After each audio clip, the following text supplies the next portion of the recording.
two different computers. I need to shut one of them down. So please give me a second. I'll be right back.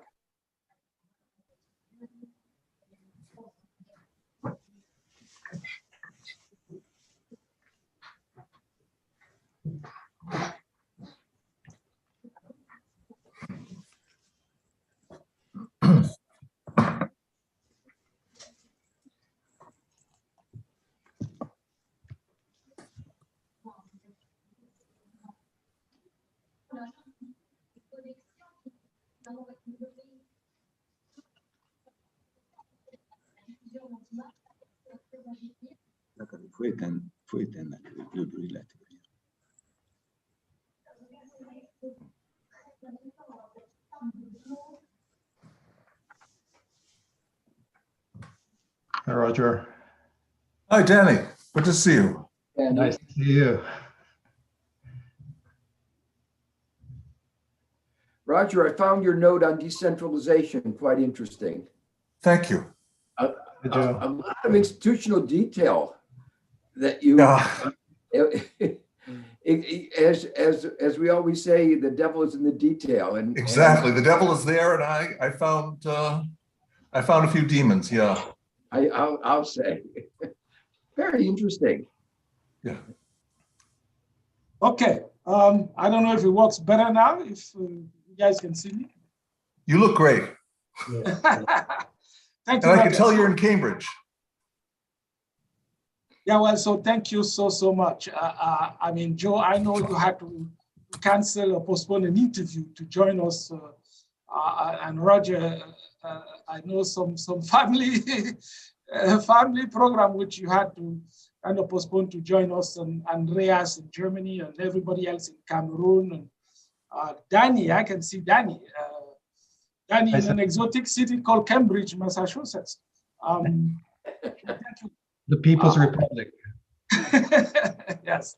So let's jump right into it. I won't say much except to remind you guys that we are here to discuss like the first draft to the Oxford Handbook of the Economy of Cameroon. And we are blessed that some of our most senior mentors and models, role models like Joe Stiglitz and Roger Mason, Danny Roderick, I think even Richard Joseph at Northwestern is joining or will be joining soon. And some of our seniors on the Cameroonian side too, like Aloysius and so on. It's wonderful. Of course, it's a challenging task because we have teams from all over the world. It would have been easier to do it with a small team of high-level researchers in Cambridge or Washington and get it done quickly.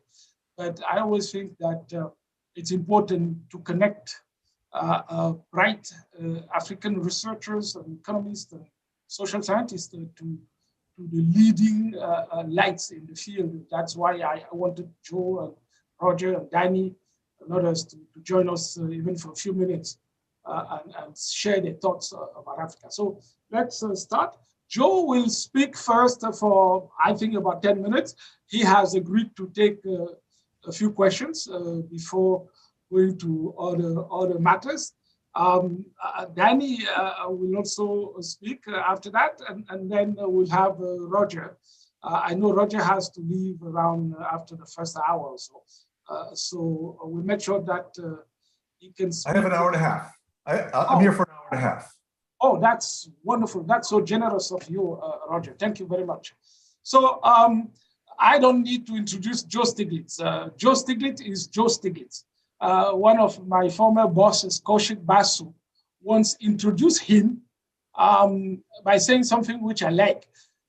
He said that people always ask him, when Joe Stiglitz was Senior Vice President and Chief Economist of the World Bank, what did he achieve? What was his biggest achievement? And Kaushik said, well, he changed the IMF, which I found to be an interesting way of introducing Joe. He may not have changed the World Bank, but he changed the IMF. So Joe, please take it from here and share with us whatever thought you have on your mind. Oh, thank you very much. What I thought I'd just do, as I say, I can't claim to have any detailed knowledge on Cameroon and subject of your book. What I thought I would do is give some reflections that are in part the product of INEC's Commission on Global Economic Transformation that Danny is also a member of. Some of the interim report that we had on the immediate issues of COVID-19, but help set the stage for some broader issues. And then finally, I do want to spend some time on what I think of it as one of the major challenges for facing most African countries. So in our interim report that came out a couple of weeks ago, we talked about three key issues as we try to deal with the pandemic. And they highlight some of the imbalances in the international economic architecture. The first is that the vaccines,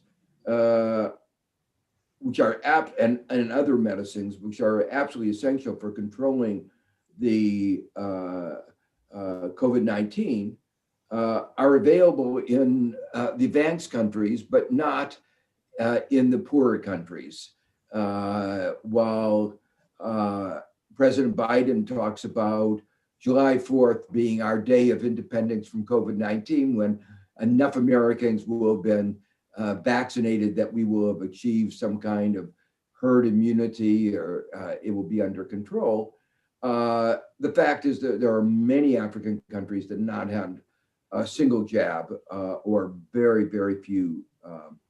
And that is in part a result of some artificially created scarcity as a result of the intellectual property provisions of the WTO. And there are interesting proposals both at the WHO and the WTO for the sharing of and pooling of intellectual property rights related to COVID-19. And a lot of support, obviously, from developing countries, emerging markets, but some of the advanced countries where corporate interests, particularly of big pharma, have resisted those global cooperative efforts. And so in that sense, COVID-19 has highlighted some of the key issues on intellectual property and trade. And those are germane more broadly to development because agriculture is going to be one of the important areas for the development in Africa. And many of those are covered by intellectual property provisions concerning seeds and fertilizers. And those need to be revisited. The second big issue that we talked about was the policies to resuscitate the economy. The United States has had the strongest measures, roughly 25% of GDP. We can afford it. It's working. The result of these strong measures is the downturn in the United States. It has been much smaller, about 3.5%, 4%, than in Europe, where it's about 8%. Even though we've had far more people die. And so in some ways, the COVID-19 has been worse.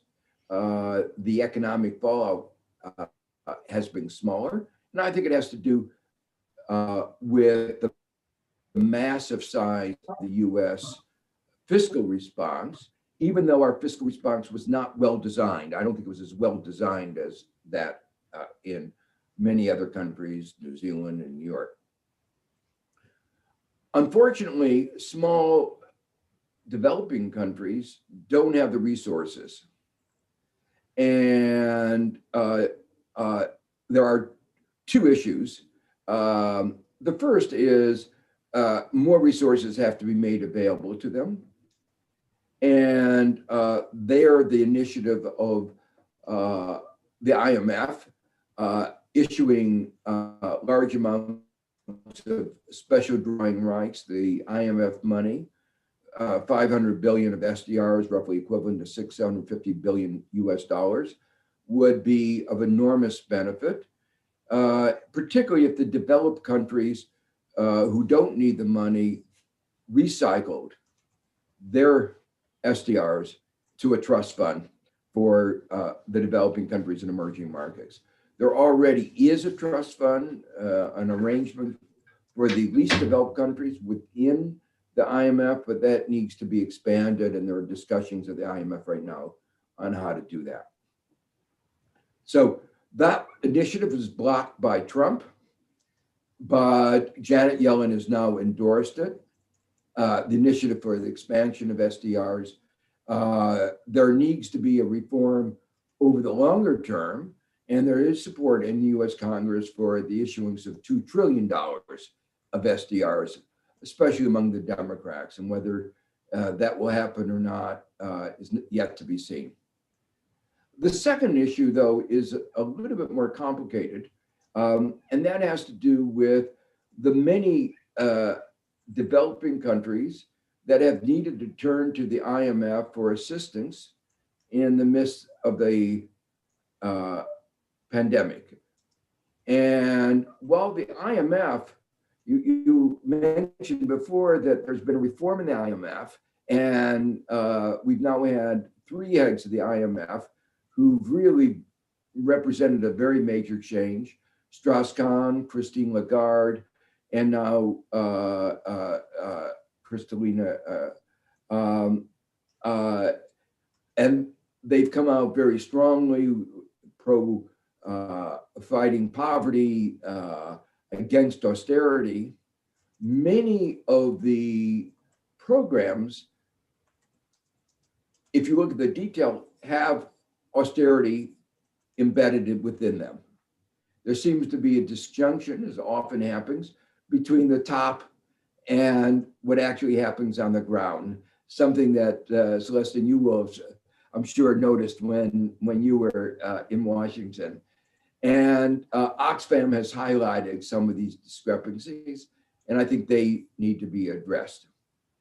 The third issue that we emphasize in the report has gotten a lot of attention in the economic outlook that just came out from the African Development Bank, and has been highlighted by the Financial Times, by Guterres at the UN, is that debt, servicing of the debt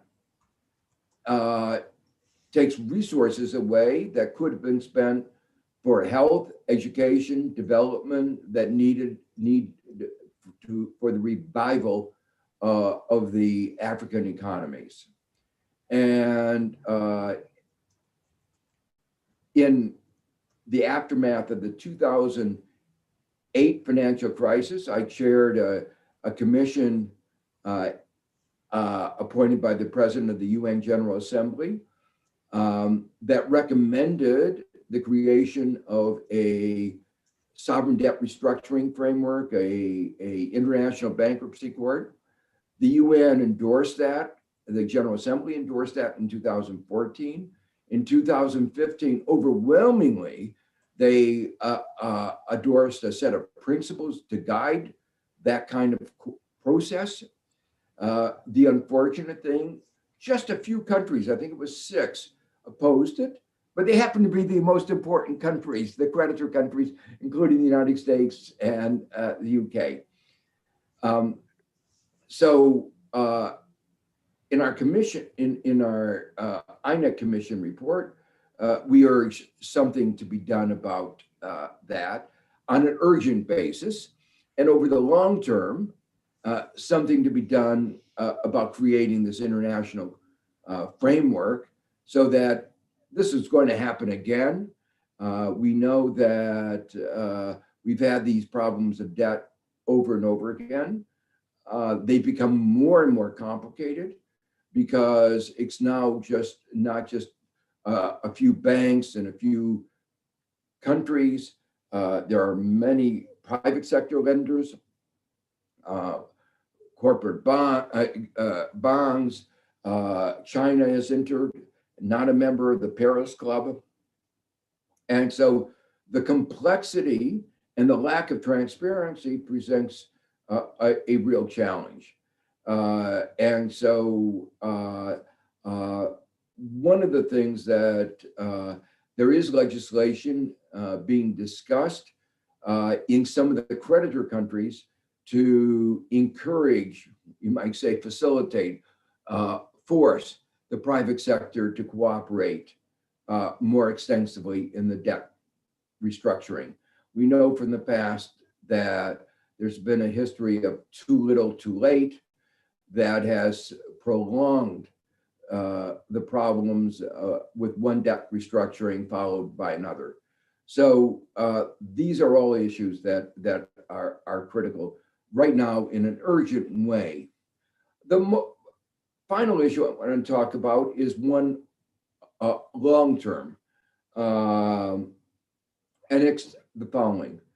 The model of development that works so well in East Asia, manufacturing export-led growth based on industrial policies, is not likely to work in Africa. The reason is that manufacturing is a declining share of global GDP. Manufacturing employment is a declining share of global employment. Even if all the jobs from China were to move to Africa, it would make only a dent in the increase in labor force that is expected over the next coming decades in Africa. And so Africa is going to have to find another basis of development. I wrote a paper for WIDER that tried to outline a framework for dealing with this that began by asking the question, why was manufacturing export-led growth so successful? I tried to deconstruct that success, the way that model brought together employment creation, the generation of foreign exchange, the process of learning, which is absolutely essential to modernization and economic and societal transformation, structural transformation. So it brought together all these different pieces. And what I tried to argue and explain how going forward, African countries are going to have to achieve the same thing through a portfolio of actions, activities, interventions across a range of sectors, including agriculture, some areas of mining, manufacturing, services, and of course, natural resources. And I tried to describe how that actually modern agriculture can be a framework not only for employment creation, but also a lot of learning, how some aspects of the modern service sector can also generate lots of foreign exchange and lots of jobs. So that the challenge of development is more complex than it was for East Asia 40 years ago.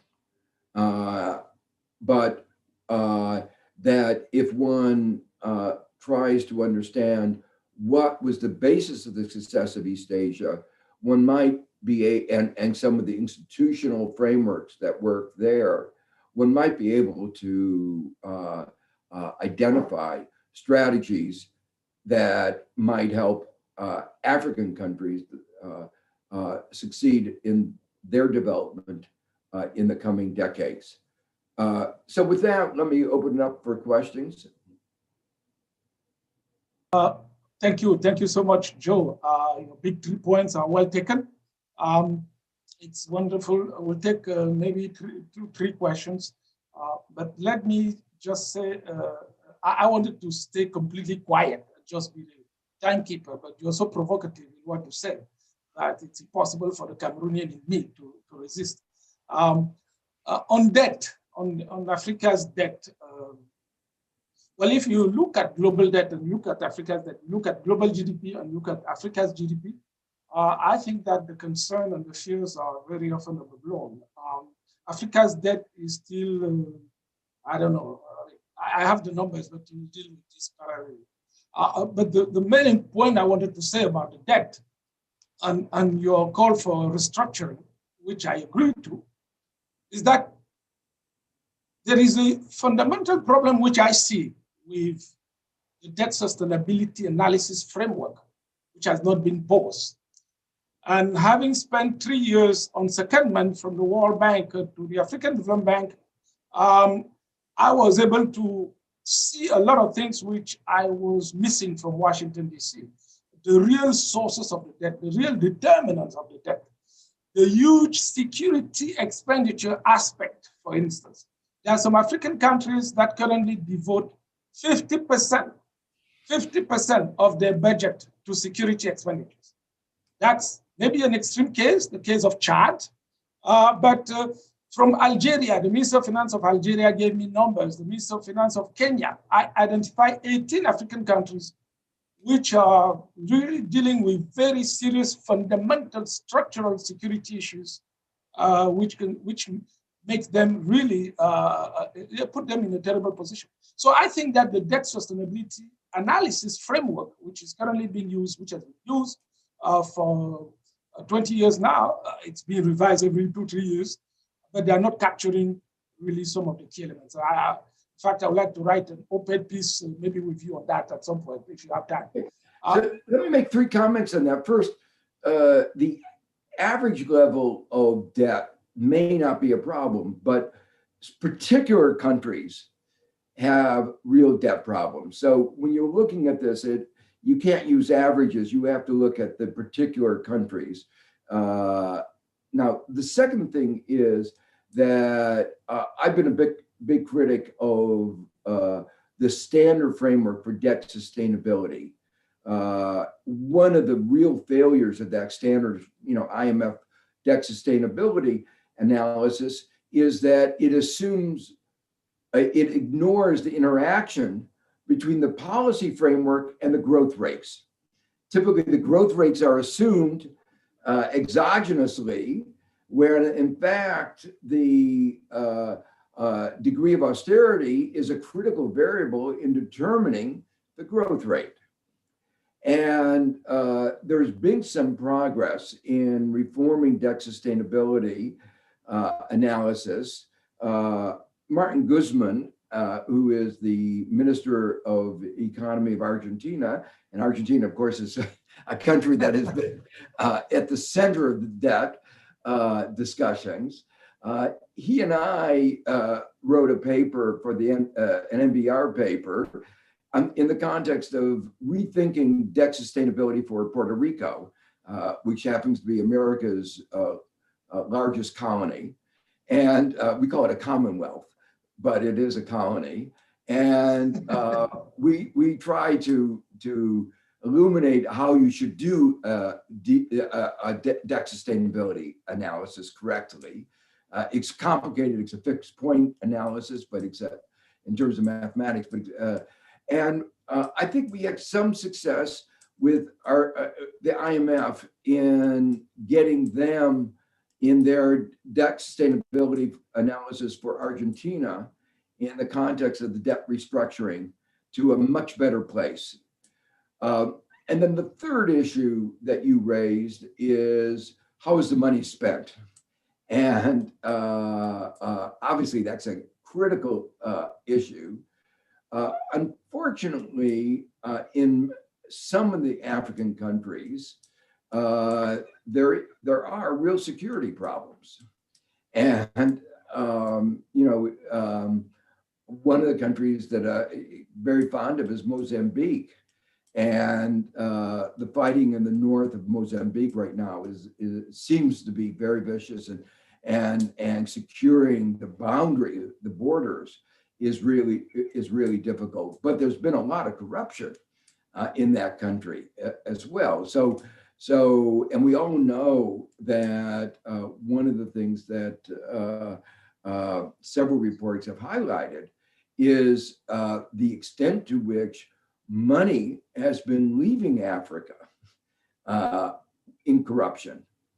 But that also is part of the international framework, in a sense that many of us have been arguing that we need to do something about the secrecy havens, the offshore, including the United States, where money goes from Africa and finds safe haven. And so I've been very critical, I think, of the some of the advanced countries for not doing enough to close off the channels that facilitate this kind of flow of money out of Africa. Okay, well, thank you. If there are a couple of questions, and I'm sure they are, I'll take them. Please be prepared to jump in and just ask a quick question. But meanwhile, let me say one more thing, because Joe makes this very strong statement about almost the death of manufacturing. I'm pushing his point a little bit. And I know this links very nicely with some of the work that Daniel Roderick has been doing in recent years, including some very, very interesting empirical work on Africa. Maybe you say a word about it. Let me just say, Joe, that the way you started talking about manufacturing, I'm a bit fearful that it could be misunderstood. To me, the problem is with the definition of manufacturing, with industrialization. What is it today? When you say that industrialization, or especially manufacturing, export-led manufacturing, is unlikely to become, to be a valid source of engine of growth for African countries. I'm not sure I agree, because then what is left?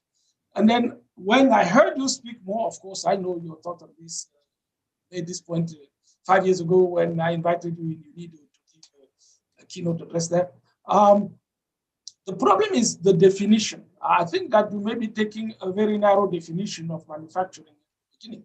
To me, I put into industrialization and manufacturing agricultural transformation, for instance. To me, that's part of manufacturing.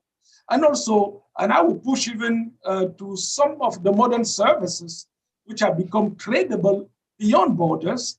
I also consider that some kind of manufacturing. I think that the boundaries between the traditional three sectors are now blurred, and we need to take that into account in the way we define manufacturing and industrialization. That semantic point, I think if we don't clarify it up front, then people will say, well, if we cannot do industrialization or manufacturing, what do we do? We do subsistence agriculture. We've been doing it for millennia, and people are dying. We jump into services with the labor force that we currently have. They don't have the skills to do the kind of services that would really generate the mechanics of growth. Informality in the streets of Yaoundé or Dakar or Abidjan, that's services, but that's not taking you anywhere. It may help you survive poverty, but that's not the mechanics of growth. So I think that the general point really on being careful in defining what manufacturing means in the context of 2021 and beyond, quite different from what it was 50 years ago. It's something that needs to be said to avoid confusion. But let me take a couple of questions and then we get back to you, Joe. I know Danny has been very patient because Danny needs to join after that. Any quick question? No commentary. That's the privilege of the host to make commentary. But specific questions that anyone may have for Professor Joe Stiglitz. Yes, I'll wish us. I mean, my Yes. question, my question was Who's this? Steve. Who's this? Yeah, Aloysius. just you're really clear. You already put the question very clearly, which I was trying to also question about non-manufacturing. Then what? I put that in the chart, so you have very clarified it. I would like Professor Stiglitz to make more clarification on that manufacturing. Okay, thank you very much. One more, Antonio Pedro in Yaoundé. Yes, thank you very much. This was very insightful. I mean, your introduction to Africa's issues and opportunities. I would like to, as a follow-up to what Professor Monga mentioned, in the context of COVID, for example, Africa's dependence on the importation of food, pharmaceuticals, and manufactured goods became very, very evident. We have figures that go, I mean, in excess of 90%. And then with the supply side disruptions, we are now looking at localizing some of the supply chains in Africa as a response to the market that exists, which with the African Continental Free Trade Area, if everything goes well, the implementation of it, then we have access to 1.3 billion people today and 2.5 billion people by 2050, which will be the combined size of India and China. So my question to you, Professor Stiglitz, is wouldn't that be a good enough incentive for Africa to try and meet its own needs? Imagine if tomorrow we'll have another pandemic and borders will be closed, trade will be closed. Which options would Africa have? Over to you. Thank you. Okay, thank you. I know, Joe, that's a lot of questions, but I want to take one more. Professor John Baku. Yes, thank you. My question, I put my question in the chat, and my question is very similar to what Antonio just said. And my question is, what are Professor Stiglitz' thoughts on the possibilities of establishing a continental institution dedicated specifically to forecasting and managing future pandemics in Africa and providing facilities possibly for the manufacture of drugs that can be used to fight such a pandemic, especially given what is happening in India right now, where the Indian government has basically said it's going to stop sending medicines to Africa in order to tackle what is happening in the country. Thank you. Thank you. One last one I see in the chat. Professor Fosso Wamba in Toulouse, France. You must be having some good food there.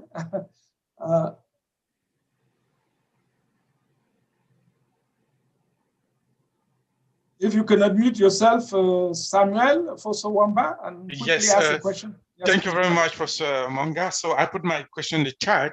I really enjoyed the talk. My question was, how do you see technological innovation contributing to the development of Africa? We can see that China is investing massively in this cutting-edge technology. How can we learn from China and actually develop Africa based on technology? Thank you very much. Oh, okay, wonderful. Thank you. I'm sorry I have to limit the questions to this. Joe, of course, you could take 2 hours answering these questions. We don't have 2 hours, so we are already behind schedule. If you could please react to some of these questions and comments. Yeah, so let me be very, very brief. On the question about pandemics, unfortunately, there has been so much vaccine nationalism, health nationalism, that I think we have to recognize that in times of crises, we're going to see it. We don't have a global government that's going to be effective in stopping it. So I do agree very strongly that Africa needs as a whole to establish a pandemic response, including the ability to make medicines, vaccines on their own. And I have every confidence that they can do it. India developed the capacity for making drugs, and that would help break some of the market power in that pharmaceutical, particularly, making generics. And there are strong provisions which Africa needs to be able to take advantage of compulsory licenses to get access to the intellectual property.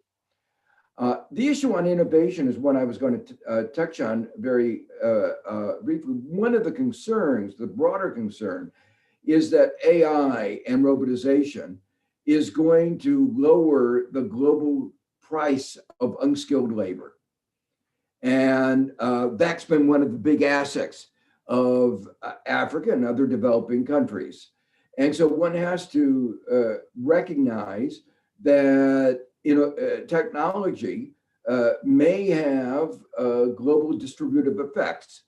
Now, we're aware of those distribution effects within our countries, but within our countries, we can engage in redistribution. The factors that gain, the skilled labor, the capital that gains, can be taxed to help create a more inclusive growth and to make sure that everybody benefits from innovation.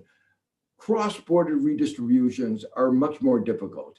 And that's another source of worry that I have. Related to that is something that I'm sure Danny can talk about a little bit more, is that the structure of the innovation, labor saving, is not in the interest of Africa. And that much of the technology used in Africa in manufacturing is capital intensive, not that different from that in the advanced countries. And this was an issue when I was a young researcher in Kenya that we talked about a great deal, about the structure of technology was coming from the north and inappropriate for the developing countries. And as the developing countries, as Africa develops its own capacities and innovation, it's important for it to direct that innovation in ways that reflect the endowments, the scarcity of factors within Africa. Now, on the broad issue that you raised in your question, let me say that I agree with you. In fact, I was trying to emphasize that there are aspects of the agricultural sector that are like manufacturing, that have a learning. There are aspects of the service sector that are similar.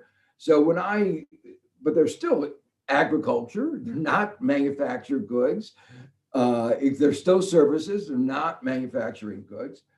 So I use the term industrial policy in a very inclusive way to include government interventions to encourage agricultural transformation, service sector transformation. It's a confusing use of language because we use industrial policy not about industry in the narrow sense, but in a very broad sense. So I agree you have to have a broader vision, but still it's very different from manufacturing. We're having the same problem in the United States, let me make it clear. President Biden has made a big part of his new program recovering manufacturing. It may make sense, but one of the concerns is that manufacturing is only about 9% of employment in the United States. And it won't be the basis of a robust, strong economy. It'll be part of it.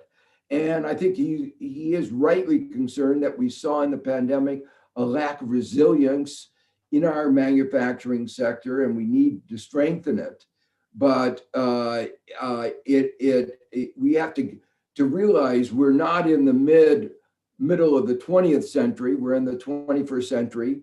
And just like we went from a world where agriculture was 70% of the labor force to one where it's in the North, in the United States now 3%, manufacturing has gone from a very, very large fraction of the economy in the middle of the 20th century to 8-9% of 10% of employment. And we just have to recognize that change in economic structure. Finally, I do agree that there is going to be a lot of scope for the expansion of the manufacturing sector and lots of other, every sector, in fact, if Africa, as Africa grows. In other words, think of Africa as an internal market, that as the internal market of Africa grows, it can have feedback effects on all African countries. And there are further concerns that recognition that the lack of diversification in the supply chain, which was evident in the pandemic, is going to could benefit Africa as people want to have a more diversified supply chain. And as the tensions between China and the West increases, there'll be more attention on Africa. But at the same time, the political issues, political stability is going to have to be part of the central concerns of Africa. You know, one of the big successes in development in Africa of industrial policies was Ethiopia. And what has happened in Ethiopia in the last year, last 6 months, with the genocide in Tigray, is obviously having an effect on how, and the problems in Mozambique are having effects that about how one views the riskiness of investment in Africa. And so that political instability is obviously part of the general economic environment that will affect development in Africa. Well, thank you. Thank you so much, Joe. We got a lot more than we thought we would get from you. I thought you would just pop in for 5-10 minutes and leave. We'd be there for 45 minutes. It's extremely kind of you and generous. We're not even paying you, you know. we can't afford to pay you. So thank you so much. I want to jump now to Danny Roderick. You all know Danny, so I don't need to say that, except to say that he's one of the people linking global economic issues to what is going on in Africa in terms of economic strategies. I'd like him to say something and to present perhaps some of his unconventional observation and thoughts, and then we'll take it from there. I know we are behind schedule, but I was a bit reassured when Professor Roger Myerson, indicated that he would stay for 90 minutes. I wasn't expecting that. That's another gift. It's like Christmas in April. So thank you. Danny. Thank you, Celestin. Thank you for the invitation. It's very nice to be with all of you. I guess I will sort of continue on this sort of same track. I agree a lot with the things that Joe said on the possibilities of industrialization, to rethink some of our standard development strategies. So allow me to expand a little bit on this, because I think it's extremely important for the future of Africa and other low-income parts of the world. I mean, first, I think, Celestin, you raised the question about sort of how do we define manufacturing? And I think this is important because we should not fetishize any particular sector of the economy. And I think what's very important is what makes manufacturing sort of, or industrialization, conceptually special. Why is it that industrialization, what features of industrialization has proven historically such a powerful vehicle for growth, such a productivity escalator? And I think, building on some of the things that Joe said, I would say that there's really three things that historically have been special about manufacturing, which makes it this, extremely powerful force for rapid economic development. One is the first thing is the possibility of technological catch-up, convergence, so that there's work in evidence in my work and elsewhere that formal manufacturing activities is really the only part of the economy that exhibits systematically unconditional labor productivity convergence. So that once you get at the lower rungs of this ladder, once you get your people into factories, there is an inexorable trend towards productivity convergence to the frontier unconditionally. That is that, of course, if you have good institutions, good policies, that you can, converge more rapidly. But the, really striking thing is that even if you don't, that having, building a manufacturing gives you a way of converging. Now, the second thing is that manufacturing is tradable. So it's not actually, the scale of production is not restricted by the size of the domestic market, domestic demand, domestic income, productivity in the rest of. So what that means is you can basically, develop a few manufacturing sectors without sort of concern about sort of whether you can sell them, because there's an external market, they're tradable.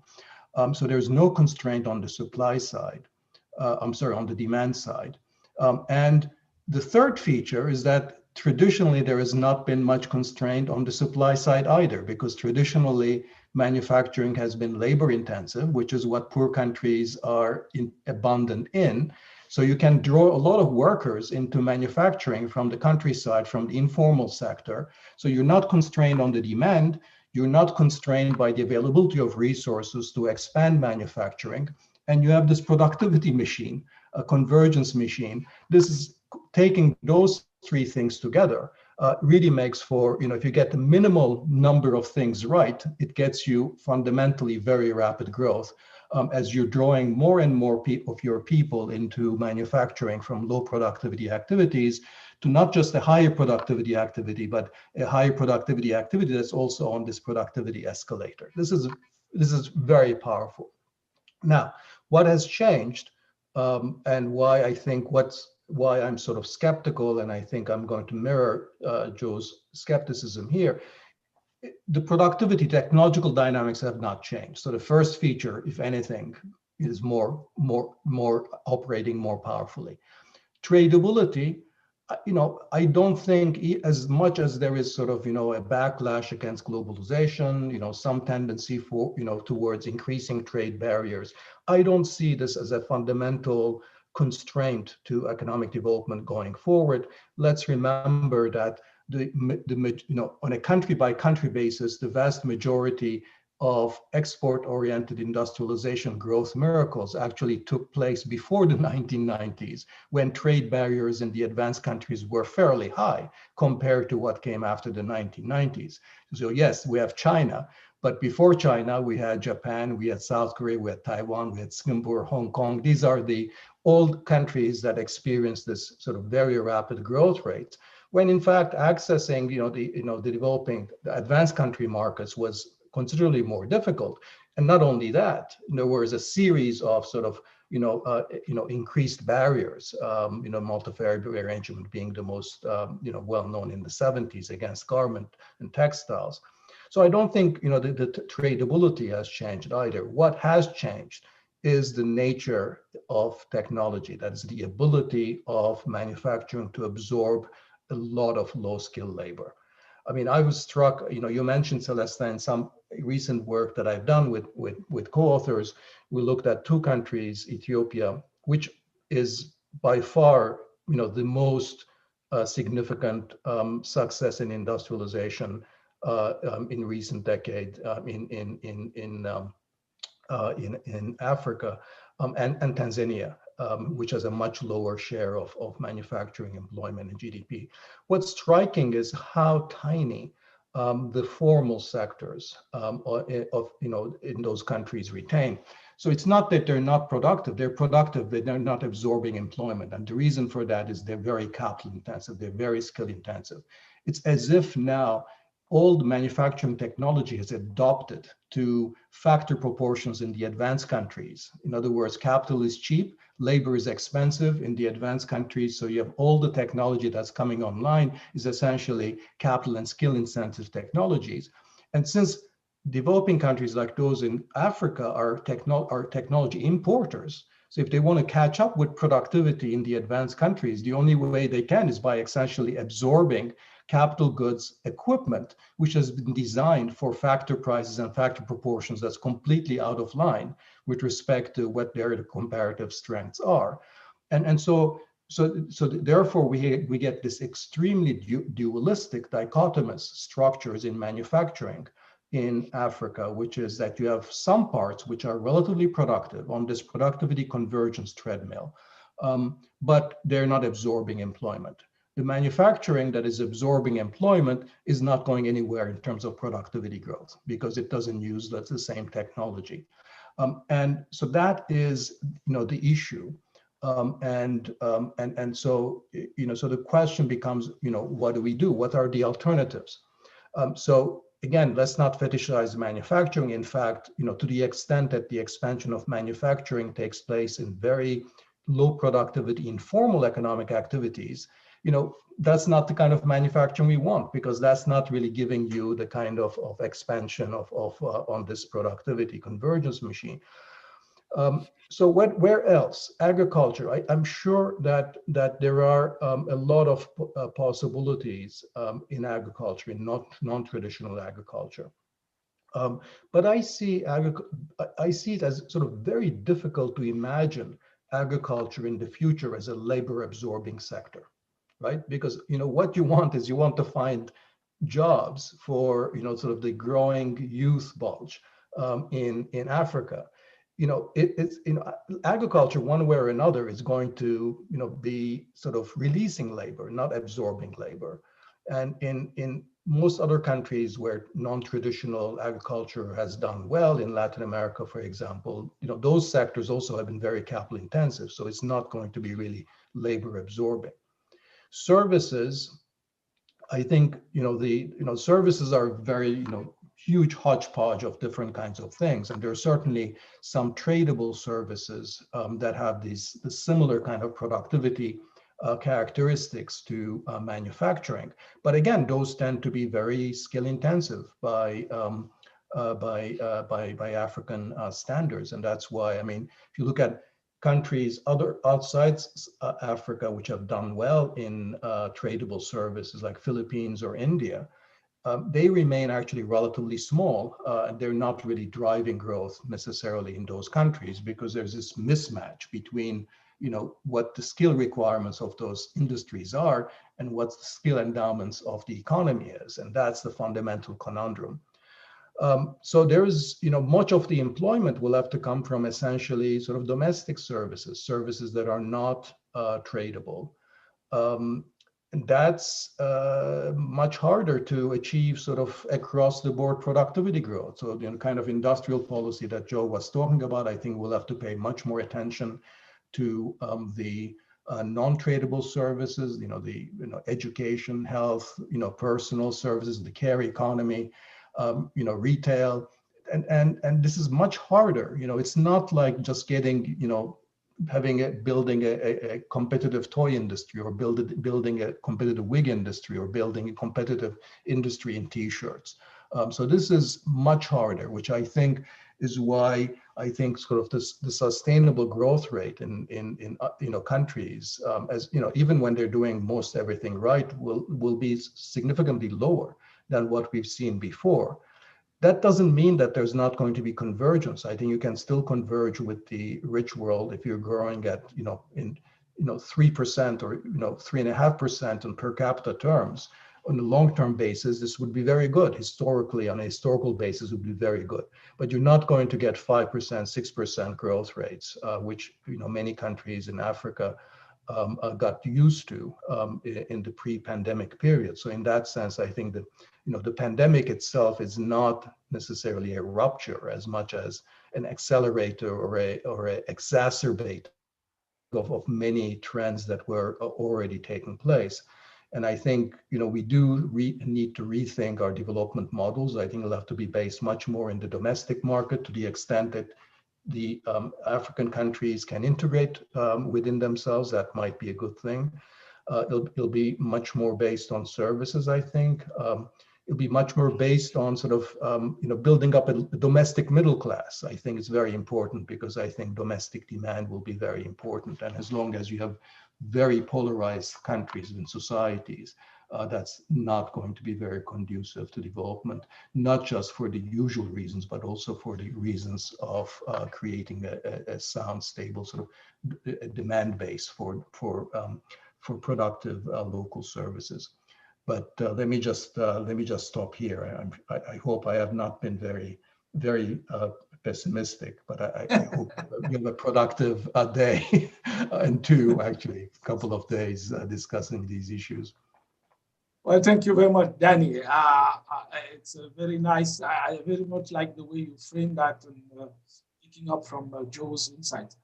I'll also take one or two questions, but I know that our esteemed editor at Oxford University Press had agreed to join for the first hour, Adam Swallow.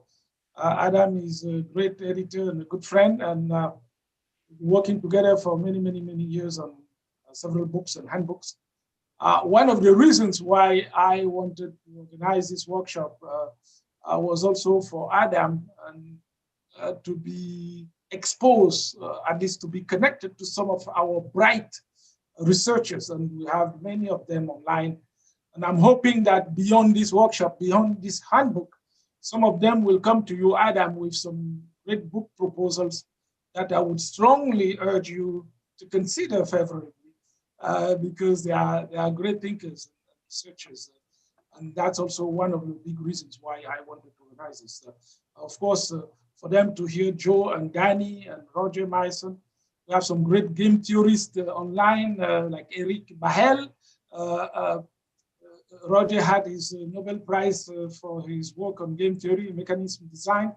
I know you've been doing a little less of those recent years. I want some of these bright African researchers to be connected to this network of great thinkers. So, Adam, if you have to leave, maybe you can say something now, and then we'll take the questions for Danny, or if you can wait another 5 minutes or so, 10 minutes, then we'll finish with Danny before getting to you, and then we'll have Professor Myson. You're very kind, Celestine. Thank you. No, I think I can't hear any screams from the kitchen, so the kids are pleasantly occupied a little longer. So let's make the most of it while we can, and I'll listen in and not interrupt the flow of the conversation so far. Wonderful. Thank you. So any quick question or reaction to what Danny had said, including from Joe himself. But let's see. I'm checking the chat room. I don't see any question popping up. Joe, okay. Please go ahead.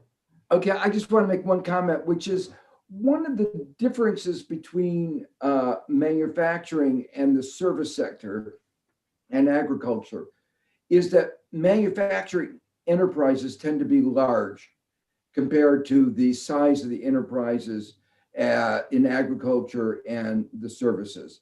Why is that important? Well, innovation research is a fixed cost. Not totally, but largely a fixed cost. And so to bear that cost, size is important. And that was why in the 19th century in the United States, to have the increase in productivity in agriculture, which was the key sector of our economy in the 19th century, it was government that played the critical role, and through agricultural extension services. So as we move away from manufacturing into this more diversified framework of services, including especially non-trading services and into agriculture, I think we have to think about the institutional arrangements by which we help promote innovation, especially innovation with, you might call, appropriate technology, reflecting factor scarcities in Africa. So it seems to me that thinking of manufacturing, small scale manufacturing, service sector, and agriculture extension services along the model that worked so well in the 19th century in the United States might be an institutional approach to how to, you might say, square the circle, how to keep moving up the ladder of productivity, even as the structure of the economy moves to smaller scale enterprises, and enterprises that are maybe borrowing a little bit less from the North, given the inappropriate technology of the North. Well, thank you. Thank you very much, Joe. I think we'll just move now to, Danny, I'll get back to you with personal comments, and I agree with almost everything you said. I think nicely put it. I just think that you're a bit pessimistic. I think we need to find a way to be slightly more optimistic. I understand that it's mainly domestically that there might be possibilities for employment, but low-income countries, there's just so much you can get from domestic demand, because by definition, low-income countries have low income, so the domestic demand is likely to be always constrained. That's why I strongly believe that the main engine for getting out of the trap is trade. That's where I think wealth and income will come from. But again, I'll get back to you privately on email. I see there's one question from Adama Koulibaly. Let's take that quick question, and then we can let Danny and Roger, if they want to move to the more crucial activities of the day. Yeah, so quick question. Just go ahead, Adama. Thank you, Elder Celestin. My question to Roderick is that really with what we just experienced with the COVID shocks, big shocks on disruption of global supply chains, looking at Africa in that unique position as the only continent that geostrategically both share among the, as partly the part of the hemisphere, North Hemisphere, and also the South is also part of the Southern Hemisphere. This is the only continent that uniquely that position compared to any other continent. How, in the context of this, what you say on industrialization path, how can Africa look inward in a first step at this? Can we look inward with this 2.5 billion expected population, 4 billion people to feed, to clothe, and to shelter by the end of the century? Can we look inward based on what you are saying? Can we have to have strongly as whatever has done, like China, to look inward and have a clear industrialization strategy? We are really at the heart of that thinking. We are brainstorming. We are focusing, particularly in Central Africa, on this, what do we do on manufacturing in this unique juncture after in the post-COVID mode? Okay, thank you. Very quickly, Jean-Marc Kilolo in Yaoundé, you have a very quick question. Yes, thank you, Professor Monga. So my question is very simple. I want to know if our presenters, Danny and Joseph, have considered some potential in industrial niches in which these developed countries can specialize. And given the importance of value chains, can they follow an industrial strategy by specializing in some functions in the value chains? Thank you. Thank you. Aloysius, very quickly, and then we'll wrap it there and let Danny respond. Just see on this industrialization, I got the impression that we have been discussing seems as if the factor endowments are static. But I think then the question is this: how do we make the factors endowment dynamic in such a way that some of those sectors that we are talking could be labor absorptive? Okay, thank you. Danny? Thank you for those questions. And let me just be very brief, maybe working backwards. Yes, I mean, I think, you want to think about factor endowments as dynamic, but I would say that you have to create jobs for the people and the workers you have currently. And I think that's the fundamental challenge. I mean, I think obviously investing in skills and capabilities is important, but this is a process that takes time. And it's very important to have productive structures that match the skill endowments that you have currently. And I think that's where I think the conundrum arises. In terms of industrial niches and global value, yes, I mean, these are opportunities, but I think, again, it's important to understand how this is different from the fundamental of industrialization in the East Asian cases, which did rely a lot on trade, but they significantly integrated backwards in these manufacturing to create a lot of the supply chains domestically.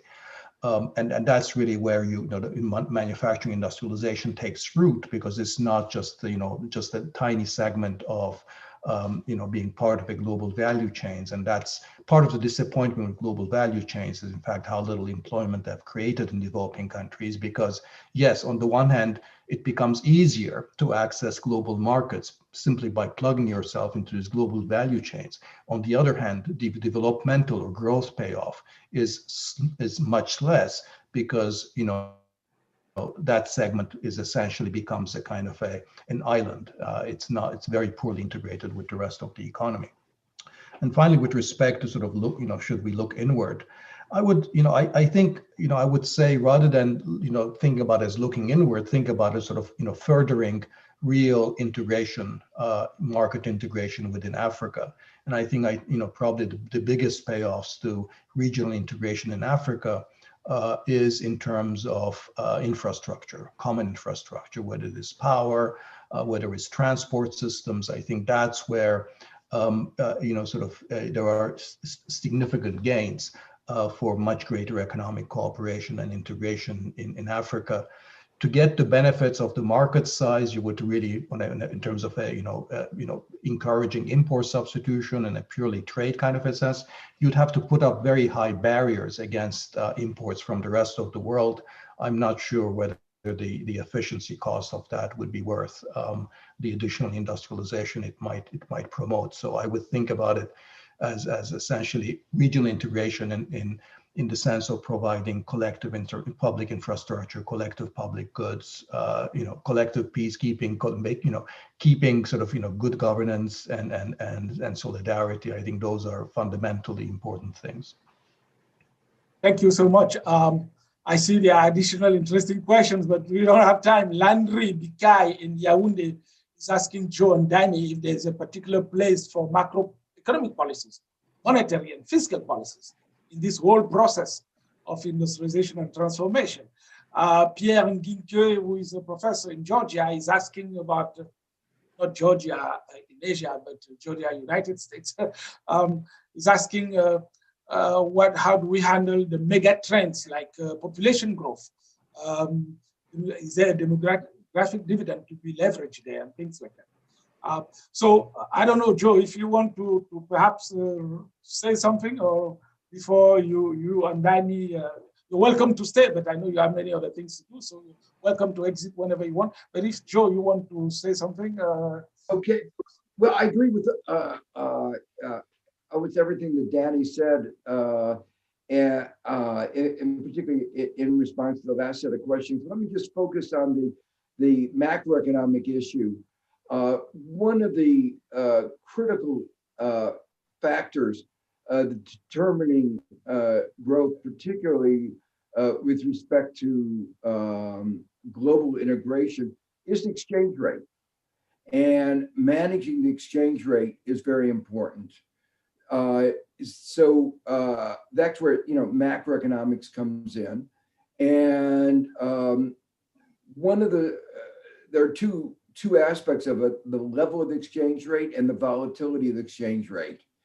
And the volatility is affected by rules like capital market liberalization. We have a lot of experience that suggests that capital flows can be very destabilizing and give rise to large fluctuations in exchange rates. So there are a variety of tools, sometimes called capital management accounts, a whole variety of tools. Don't have time to talk about them now. That it's important for countries to use to help stabilize the exchange rate.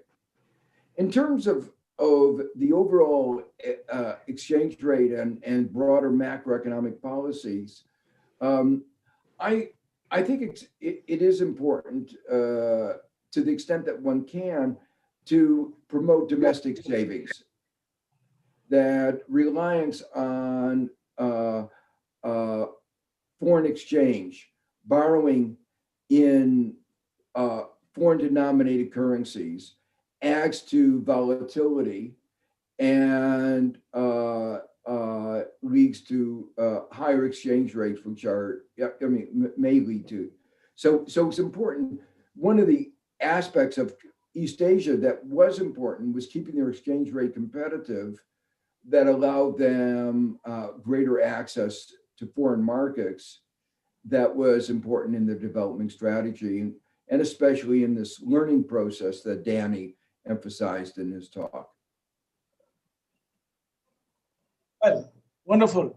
Thank you so much. We ran out of time a long time ago, but it was fantastic. I took a lot of notes, and this segment has been recorded. All the participants are contributors to the handbook, so it's an internal team. I mean, the participant on Zoom, but there was a small audience which we allowed from outside to observe this first session. Now we're going to move to Roger. But again, please, Adam, let me know at any point when you want to say a few words to the team. Is this the right time now, so that we can let you go to celebrate your Good Friday? You're much tighter in editing your books than you are in chairing your sessions.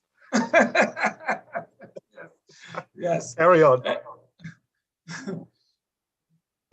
Okay, so Adam, perhaps before we go to Roger, because I know Roger is going to talk about decentralization in Cameroon. So he's taking us from these global economic issues that Joe and Danny have discussed right to Yaoundé, Cameroon.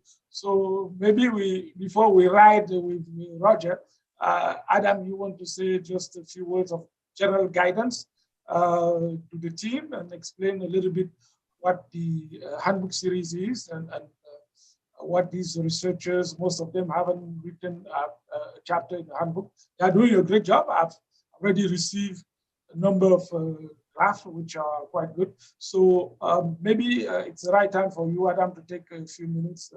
Okay, thank you. Just say hi. Thank you. So Celestine is an inspiration for a range of country studies, African country studies, the economies of. He co-edited with Justin Lin the Oxford Handbook of Africa and the Economy, 2-volume set, to which several of you contributed as well. And we had an author workshop meeting in the days when we used to meet up in Beijing. And sitting around the breakfast table one morning in the conference facility, I put out a question to the contributors and said, if I was going to do country studies, which country should I do? And the Nigerian said, you should do the economy of Nigeria. And the Egyptian said, you should do the economy of Egypt. And the South Africans went, oh, actually, no, South Africa, most definitely. And I took those thoughts away and had conversations with a few other people and ended up with, you've mentioned already Ethiopia, but I was talking to Arkabe. I just published his dissertation, his thesis from SOAS. And so I spoke to him and I said, what about Ethiopia, the Ethiopian economy? And within 18 months, the Oxford Handbook of the Ethiopian Economy saw life and has been a trigger point. But it all started with the 2-volume Africa and Economics. I've just taken delivery of the Oxford Handbook of the South African Economy. Last month, I was in an author workshop for the Handbook of the Zambia Economy. Under contract, we've got Mauritius. Under contract, we've got Malawi. And I've got proposals in now from Egypt and Morocco. So a long way to go, but the ball is most definitely rolling. And this contribution for Cameroon is shaping up to be absolutely fantastic. I mean, they are book projects, but I think the process of getting to the book stage, the research, the workshops, the discussions, etc., is, you know, a real contribution in its own right. It's absolutely fantastic. I've got some notes and comments and some general observations, and I won't spend a long time, and I'll share them with Celestine, including some links to some of the resources which I'll be referring to for style guides and things like that. So you've all got the same material and such like. But so far, the process has been at the end of last year, Celestine put together quite a detailed proposal, making the case why a handbook on the Cameroon economy, what sort of topics would be covered, and who the experts would be to contribute on those topics. And I had that proposal reviewed. I had 2 external reviewers comment on it. It then went to the Oxford University Press delegates, the academic committee at the press that sign off on all book projects and proposals. And they approved it 24th of November. And a publishing agreement was agreed and signed by Celestine, and then he reached out to contributors and started inviting your chapters. And so at the moment, you'll have seen on the opening presentation on the agenda, the word Oxford is in square brackets. And that's because when 95% of the chapters are signed up and the contributors are agreed and we know what the topics are, Celestine's going to send me an updated table of contents, and I'm going to compare it to his ambition, to what he originally proposed. And I'm going to take it back to the academic committee, and I'm going to demonstrate that he has met his ambition, that he's met his expectation. And at that point, it's the request for the delegates to approve the name Oxford in the title. So that's why it appears in square brackets up until that point. It's an additional approval process. So we are monitoring, obviously, as it goes along. You will each be receiving a contributor agreement from us, and that will have the title of your chapter. It's provisional right up until the final manuscript. So if it's changed in the way, don't be concerned about it. It's a provisional title at that stage. And this is all done electronically nowadays, not those old days where we'd send things via pigeon from Oxford and hopefully they would arrive somewhere to be countersigned. So it's all done electronically nowadays. And it'll also specify a final delivery date. That's the final one. So that's not any internal draft delivery or anything else that you've arranged with Celestine. It's your final delivery date. And it'll also specify word count. Now, these may be individual to individual chapters. And again, this is Celestine's preference to do that. So if you're going to have any difficulties with the timetables or with the word lengths, then let the editor know so he's aware of it. Talking about word length, It includes the text, it includes the footnotes, it includes the references, it includes everything. Tables and figures are equivalent of 350 words each. So if you're going to use 5 tables and 5 figures, you've already used 3,500 out of your quota for the words. I know some are longer and some are shorter, but it's just an equivalence that we've got here. And do feel free to use acronyms, but spell them out on the first occasion, please. In addition to the word count, we'll also be asking for an abstract and keywords. And I'm more on that in a moment. Do make use of references and citations and further reading, so that you can focus on the core topic of your chapter and refer people out to external readings and such like.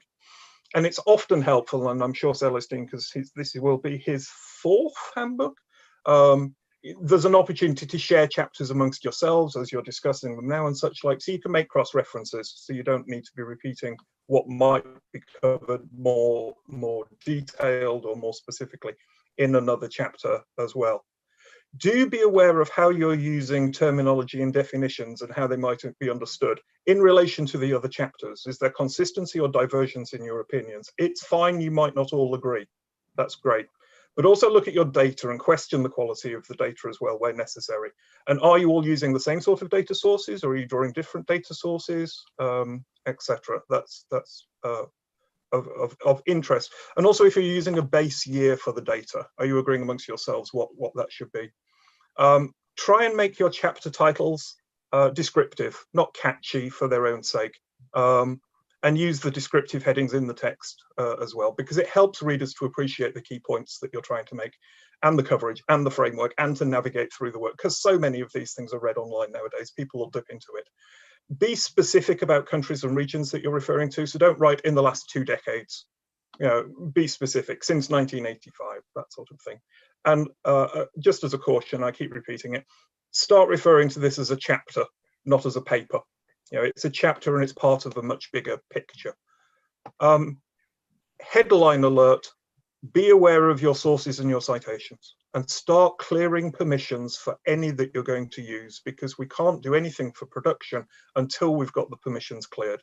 If in doubt, ask. That's probably the best way of doing it. And I'll send a link about permissions and guidelines and templates to use and etc. That'll go and be distributed to you later. For your abstracts and keywords, I'll send you examples of what they look like as well. And you can be specific in your choice of keywords. There is a common glossary. It's specific to what you're writing on, because the main thing really here is discoverability. You know, everyone is now sitting in front of a screen typing questions in, and we want your chapter to be part of that solution. So on a final note, really, the Oxford handbooks are kind of the flagship of our publishing, quite frankly. They're high quality, it's consistency.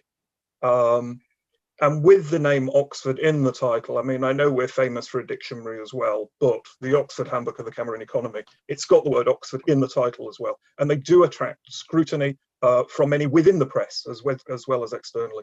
And so we're writing to a standard that is expected of us. And I'll leave it there. Well, thank you so much, Adam. I know you have to go, so thank you very, very much. Of course, we'll come back to you in different manners. I want to jump right now to Roger, who has been extraordinarily patient. He has to go too, but I wanted to say to Roger that I circulated your initial draft of comments to this entire team and beyond. I will personally get back to you with some observation comments. Thank you very, very much. I found them extremely thoughtful, and I like them very much. So take the floor, and I know you have to go, but share whatever thought you have on your mind, Roger. Thank you. So I thought I should take the words. Words are important, and I wanted to make sure that I had things worked out in advance for everyone. So I do have about 20 minutes of remarks that are completely prepared, and I put the text on the chat. I hope people have access to that. Shall I go through my remarks, or do you want me to keep going? Yeah, if you have time, yes. I understood you had to go, so that's why I distributed your paper already to everybody. But please go ahead.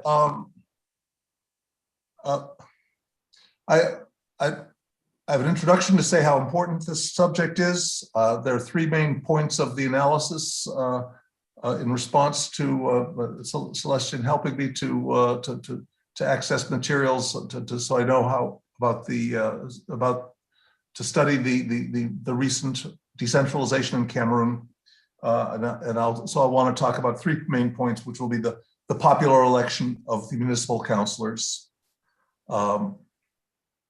the indirect election of the mayors and regional councillors, and the central supervision of these local authorities by the governors and prefects who are appointed by the center. Those are where the main issues are. That's where the structure is that we need to talk about.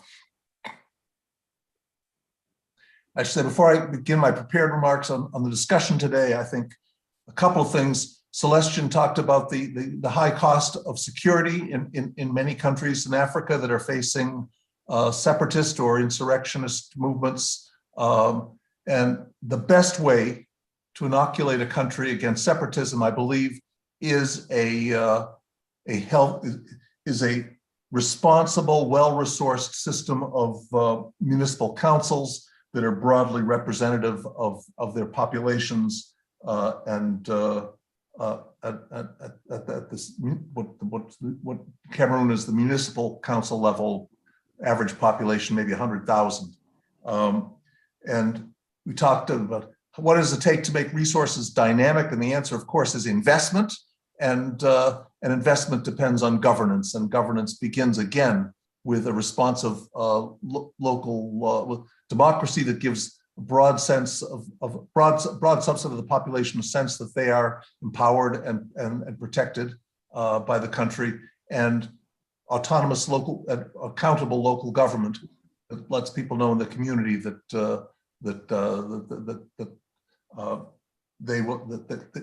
they have a community where it's safe to invest.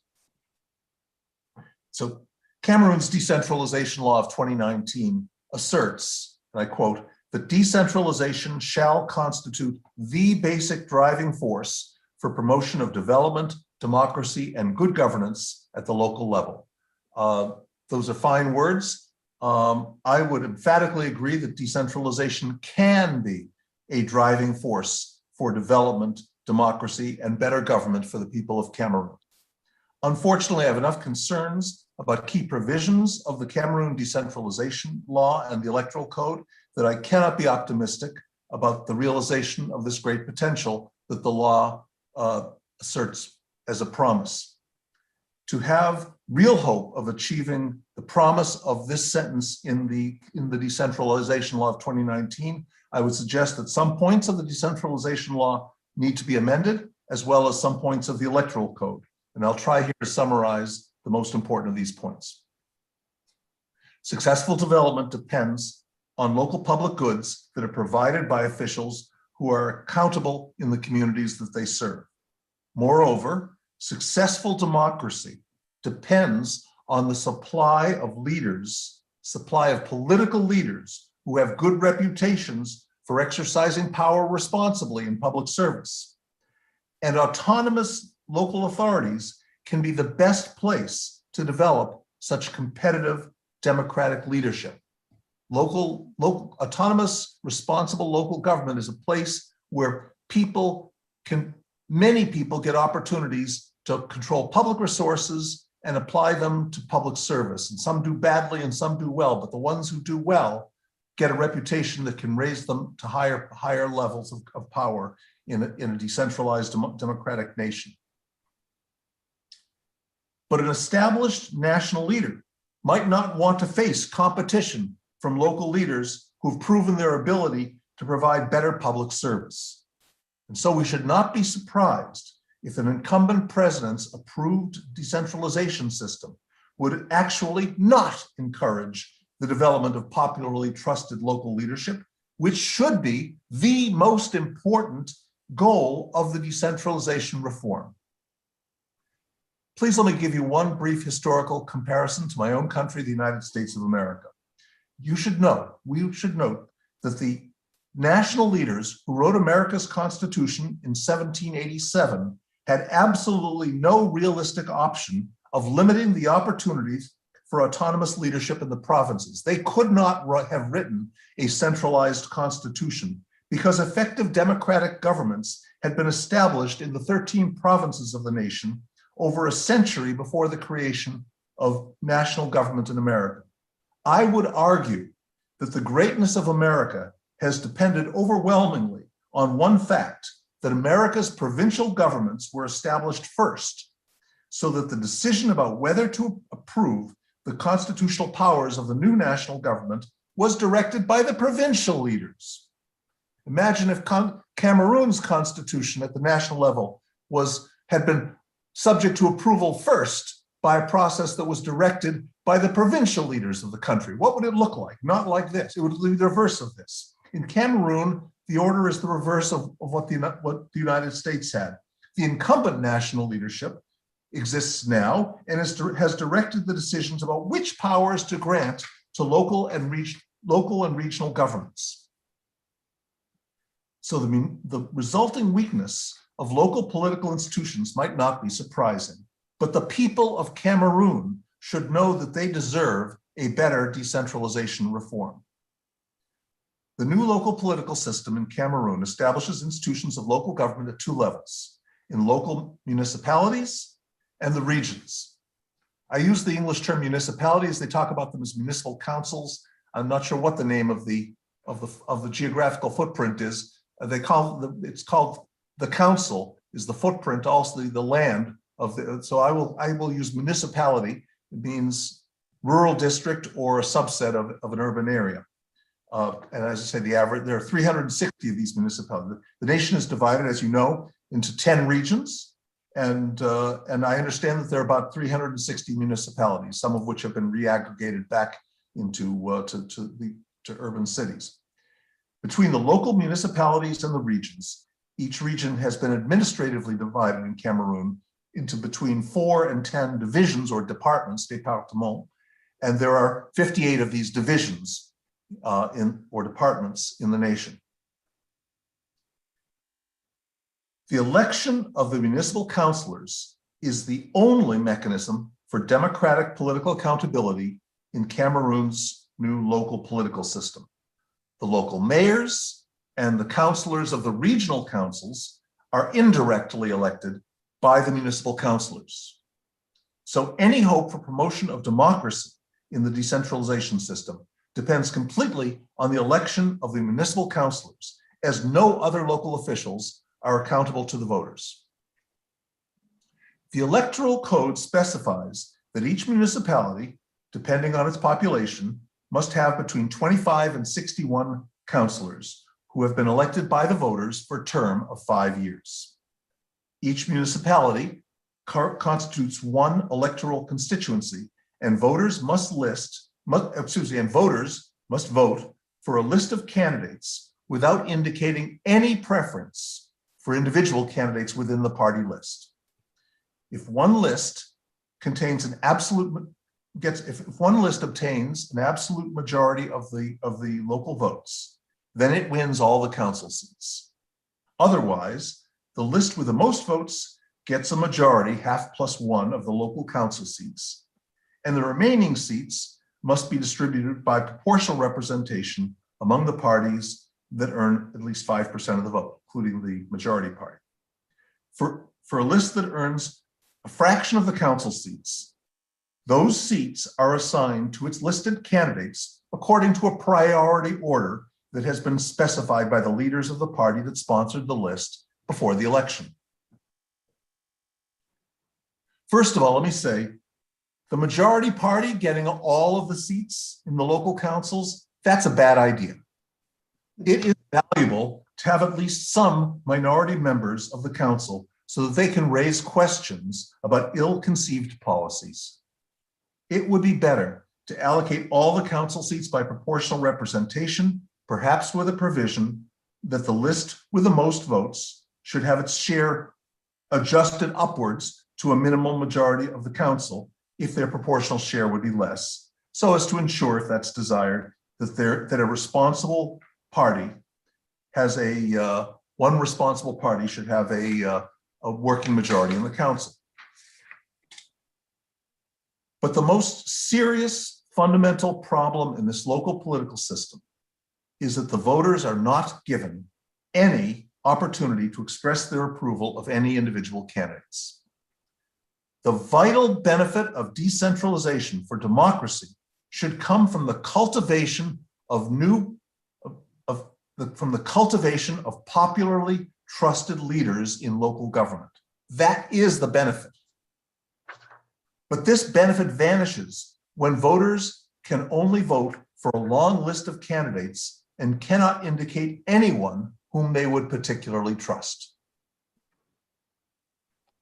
This system might look like it's been designed for the convenience of the top leaders of the strongest national parties, whose power to choose their party's local lists means that they would effectively determine, they would actually determine the governing councils in most local municipalities. They will determine the choices of the party leaders, get to precisely determine whichever party is dominant in your municipality, the party leader's choice about who to slate and how to order them, that completely determines who the governing coalition of your local council. But this electoral system, I would argue, is actually problematic, not just for the people of Cameroon, but even for the president, even for the top national leader. The top national leader cannot personally know more than a small fraction of the individuals whom his party will nominate for the over 10,000 seats in the municipal councils throughout the nation. So the selection of local lists must be effectively delegated to party officials at the regional and divisional levels. If voters had any ability to indicate a preference among the candidates of his party's lists, then the election results would provide some information for the national leader about which of his party's local candidates were actually helping his party to earn the trust and support of voters. But without such electoral feedback, the national leader can only rely on the judgment of lower level party organizers who will effectively control the municipalities of their region. Municipal councillors from the dominant party will understand that their personal positions really depend neither on the voters nor on their top national leader, but on their regional party boss. This is a recipe for local government that serves the interests of powerful regional elites with only minimal supervision from above or below. In principle, a major party that fails to nominate popularly trusted candidates could begin to lose support among the voters. One possible result is that this local political system could increase the appeal of regional parties or separatist parties, because their more regionalized top political leadership might have more local knowledge about how to identify candidates who are respected in their communities. However, here's the hope. A national party that is committed to democracy could counter the ill effects of this local political system by creating its own system of primary elections, where local party supporters could select and order their own local party lists. In each municipality, the national party leaders could try to recruit a preliminary list of potential candidates with substantially more names than seats in the local council. And then they could invite local voters who've paid their party dues, perhaps. They could be to vote in a party primary and to indicate their approval of one or more names in this preliminary list. Then the party's list for the local election could be composed of the primary candidates who were approved by the largest numbers of local primary voters, subject to any diversity constraints. And the list could be ordered according to the candidate's popularity in the primary election. By applying such a system of internal local democracy to formulate a list of candidates with proven local support, a national party could expect to attract more voters in the final election for local councils. Then the pressures of of democratic competition might motivate other parties to introduce their own democratic party primaries for local candidates. But instead of waiting for parties to develop their own institutions of local democracy, it would be better to reform the official decentralization system. I would strongly suggest that in municipal council elections, voters should be given an opportunity to indicate one or more individual candidates whom they particularly approve within the party list within the list of the party that they support. And then the municipal council seats should be allocated to parties in proportion to the total electoral support for their lists. And each party's seats should be allocated to the candidates who were individually approved by the largest numbers of voters for the party. Such a system is called open list proportional representation, and it's used in many countries. It should be used in Cameroon's municipal council elections. That's the most important reform I can suggest. 2, direct election of mayors and regional councillors. Under Cameroon's decentralization system, the councillors must vote to elect their mayor at the first meeting of a newly elected municipal council. The mayor is to be elected by a 2-round majority in the council, and then the mayor is to serve as the council's chief executive for the same 5-year term as the council. The municipal councillors who elect, the municipal councils then also elect representatives to the regional council for a 5-year term, voting together with other municipalities in their division. Divisions, by the way, may differ in the number of regional council seats that they're assigned. As I understand, there are an average of about, just looking nationally, there's an average of about 6 local municipalities per division, and on an average, there's about 12 regional council representatives per division. These numbers vary, but think in these divisions, there's like 1 or 2 seats for every municipality, but they're allocated by division. Look, in 2001, Pakistan instituted under General Musharraf, Pakistan instituted a similar system of indirect elections where local councillors elected mayors and representatives to higher level districts. I have been told by Pakistani observers that they had never seen such corrupt elections. It might seem that indirect election like this is just like a local version of the standard parliamentary system, where the prime minister is elected not directly by the voters, but indirectly by the legislators who have been elected by the voters. But there is a fundamental difference. In a standard parliamentary system, the members who elect a prime minister can also recall and replace the prime minister at any time later. But in Cameroon's local political system, as in Pakistan's local government system of 2001, the local councillors have no power to replace the higher officials whom they have elected. This distinction greatly increases the potential for corruption. Let me explain why. When the power of indirect election includes a power to replace the elected official later, as in the prime minister in parliamentary systems, then electors who corruptly sell their votes for cash cannot be prevented from subsequently voting to replace the official by someone whom they actually prefer. So corrupt vote buying becomes much more difficult. You can't commit yourself not to vote again against the person you just sold your vote to.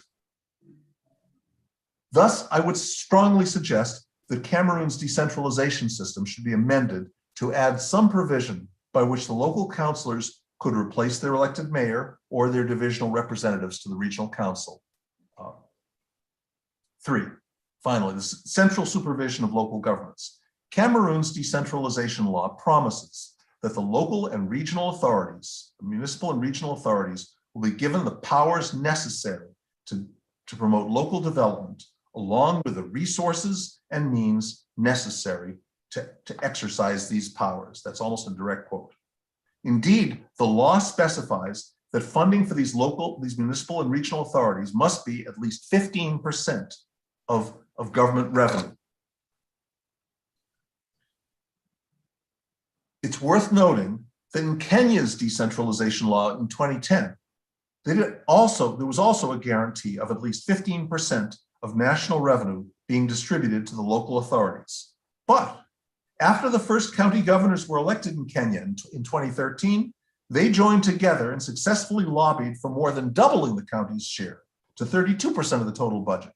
And this gave Kenya a decentralization of public financial resources that is similar to many successful nations in Europe and North America. There is good reason to hope that institutions of decentralized democracy can become politically robust once they have been guaranteed some minimum share of power. However, Cameroon's decentralization law contains provisions that counter the promises of autonomous exercise of power in the municipalities and the regions. The local authorities are promised the right to freely recruit and manage their staff in accordance with the law, but the local public service is regulated by decrees of the nation's president. Furthermore, the Secretary General of a region, who handles the business of the region under the authority of the regional council, he's appointed and dismissed by the national president. But most importantly, representatives of the national government have extensive powers to supervise the local municipal and regional authorities. Regional councils are supervised by a presidentially appointed governor of their region, and municipal councils are supervised by a centrally appointed senior divisional officer or prefect. A municipal or regional council must get prior approval from this supervising representative for all budgetary authorizations, international cooperation agreements, loans, and regional development plans. It is hard to find anything of consequence that the local authorities can do without the permission of the centrally appointed supervisor. Elected officials of the local authorities can appeal the supervisor's disapproval to an administrative court, but these courts are also appointed by the nation's president. It would be better, I suggest, if the powers of the centrally appointed prefects and governors were limited to monitoring and advising their municipal and regional councils. Any objection that a prefect or governor might have against a local council's actions should not prevent the action unless and until the objection is sustained by an appropriate court. The ability of national leaders to quietly prevent local elected officials from doing anything simply by withholding the required approval raises a serious danger that the promises of decentralization could be nullified whenever actions by local elected officials seem inconvenient to national leaders. Please, we should recognize that when local elected officials can provide better public services to their communities, a potential comparison with disappointing services of the national government could itself be a motivation for national leaders to raise objections. So there must be some effective mechanism for defending the promises of decentralization against the threat of excessive central regulation. Effective decentralization has been promised to the people of Cameroon, and the ultimate defense, again, of decentralization may be in the court of public opinion. So when the efforts of elected local officials to serve their communities have been frustrated by restrictions from a centrally appointed supervisor, the local officials should have an option to appeal to the broader court of public opinion in the nation and the world. In this regard, however, it is extremely troubling that the decentralization law includes a provision which requires local officials to abstain from any public statement or demonstration that would discredit national institutions. People's hopes for the potential of decentralization in Cameroon may depend on an agreement and a general understanding that such provisions should never be used to punish local elected officials for publicly criticizing decisions of their central supervisor. And let me conclude by saying that if Celestian, if there comes a time when some elected official of a municipality in Cameroon has been thrown in jail because he tried to go public about the fact that the government was preventing his council from doing anything, please let me know, and I will try to join with you in mobilizing international effort to get him free. Well, thank you. Thank you so much, Roger. It's so humbling to have somebody of your stature focusing on our country and doing this kind of careful reading of the work and comparing it with your knowledge of what's going on elsewhere. I didn't introduce Professor Roger Bison. He also doesn't need introduction. Let me just say one thing, which again comes from one of my former bosses, Kaushik Basu. He and I, many years ago, we were trying to invite Roger to give a keynote lecture at the World Bank. And then we got his CV. And then Kaushik told me, did you notice something strange about that guy? I said, what is so strange? He said, well, look at his CV. The guy is a Nobel laureate in economics for his work on game theory and mechanism design. And then you have to go to a section called honors and responsibility. And then number 13 is where he wrote Nobel laureate in economics. And then Kaushik said to me, I need to teach him how to write a CV. And I told him, well, Roger Bison is clearly not Cameroonian because we would have put this as a title of the CV, flashing lights. So he's a very humble guy and very careful work. Unfortunately, we don't have too much time, but I still want to take 2 minutes or 3 minutes because I know that Andreas Meller, who is a political scientist who lives in Cameroon, work on Cameroon, may have something very quickly to say. Professor John Baku has also written something in the chat, but John Baku will be speaking in the next session, so perhaps we can keep that comment for that, and Roger has to go anyway. Richard Joseph is also online, but he has to speak in the next session. So I will take a very first quick question from Andreas Meller, and then I see also Jose Maria Munoz, who's joining us from Scotland, in Edinburgh. So Andreas, if you please make it very short. Yes, I'm trying to do this. I actually also used the chat for putting my comments there, Roger, if you may have a look at them as well. So mostly my comment is, I think you are perfectly right with all the scares that you have on the implications and implementation of these decentralization reforms. But I think we have to acknowledge that this is probably perfectly by design of the government, what they are doing right now. They had an earlier go at decentralization reforms that were not very consequential. And the mostly, that is my comment, and I don't know how you judge the Cameroonian government. They know perfectly well what they are doing, namely having the effects that you have already drawn out of your lecture or your reading from the laws. So I'm just wondering, I would hope that the Cameroonian government listens to you, but I think they would not. Sorry.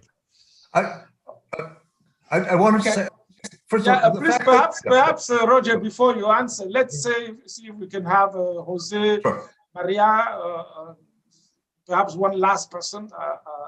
Again, I see Roger, Richard Joseph, your old friend from Chicago, from Northwestern University. But let's see first, Jose Maria, you wanted to say something quickly? Very quickly, thanks, Celestin. Just kind of to thank Roger for such a refreshing take on the question of decentralization. I wish there was chance, to discuss how these last municipal elections have played out in some small towns where I've witnessed it, like Garambulai or Gaundal, for example, where you've seen changes alternating municipal councils and how some of the subsequent dynamics have reflected some of the problems that you analyzed. But to me, really, the key point remains the power of these central state representatives that you have pointed out, how they're largely still what they do, their powers dictated by decrees and legal provisions that date from the 1970s, and this hasn't changed. So it really undermines and contradicts all the decentralization effort. I also agree with Andreas on why this might be the case. Thanks again, Roger. Yeah. Thank you, Richard Joseph. Yes, Richard. Yeah, please, quickly. You're going to have your turn to speak next. So yes, I'll come in very, very briefly because Roger Myerson and I have had a conversation already regarding Nigeria. And what I had to say in that connection is not much different from what I would say in this connection. There's a great gap between the wonders that Roger Myerson's brilliant mind produces and the realities of the politics in these countries, especially as concerns central and local government. So I'll stop there. Thank you. Well, thank you. Roger? Yeah. I understand that the decentralization law was designed by national leaders. That's my initial point in comparison with the United States. However, it does say, I was quoting almost directly from, I think, Section 5 of the electoral law. This is an advertisement. They did that because that's a promise to the people of Cameroon. Evidently, the president and his party want to be more popular in Cameroon. Promises deserve to be fleshed out. When the people who've received this promise don't get delivered, they deserve some help in identifying exactly where was it taken away. And that's what I've tried to do here. I did include something where I suggested that perhaps the president doesn't understand. Let's say, if the president heads a party that has democratic in the name of the party, if he is serious at all, I understand he wants to hold power. That's what any presidents typically feel. But if he's at all serious about wanting to hold power in a democratic sense, then he needs to head a party that has people who work hard to earn local trust. This system doesn't give him any way of doing this. If he allowed the system to be amended to be an open list PR system at the municipal level, on the one hand, he would still dominate his party, and he would be much more successful at managing his party to be a party that actually holds power the way the Communist Party of China, for example, wants to hold power by, they say that we're going to serve the people so well that they won't want to choose anything else. I still think they have to face democratic competition, but that's between me and Justin Yifu Lin. We can argue about that another time. But